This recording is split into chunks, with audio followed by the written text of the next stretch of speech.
Last Wednesday was the second consecutive day Charlie Town had been outside of Chicago's Federal Reserve Bank, protesting what he feels is a corrupt financial system in the United States. With bullhorn in hand, the native of the northwest suburbs shouted various slogans that were aimed at rallying the crowd of nearly 100, who had gathered to support the Occupy Wall Street protests taking place in New York and speak out against what they say are unfair corporate bailouts. Trying to gain awareness of the corruption that exists in the financial system. Okay. So we're out here protesting in conjunction with Occupy Wall Street and the other Occupy movements that are going on. The occupation began on September 23rd, and as of Saturday was still underway. The majority of the protesters appeared to be in their 20s, and Town suggested it was a part of a new generation of worldwide protest. It's going to go on until we start seeing change.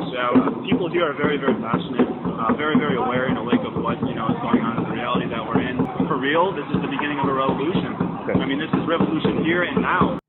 Protesters are using the corner of Jackson and LaSalle as their base camp, at times marching through the financial district into Millennium Park in order to attract more people to the occupation. Roosevelt University student Corey Sheen was one of those protesters taking place in a demonstration on Michigan Avenue on Friday night.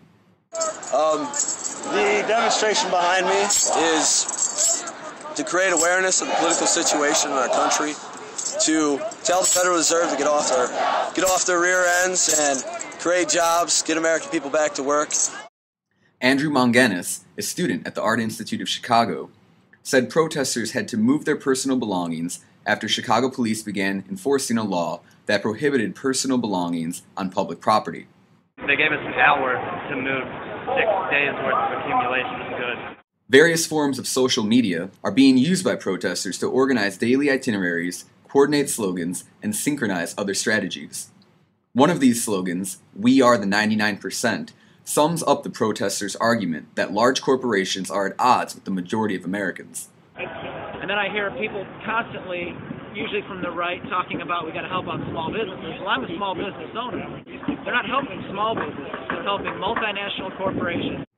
At the time of publication, both the Chicago and Wall Street occupations were still taking place, and according to Monganis, not going to end anytime soon.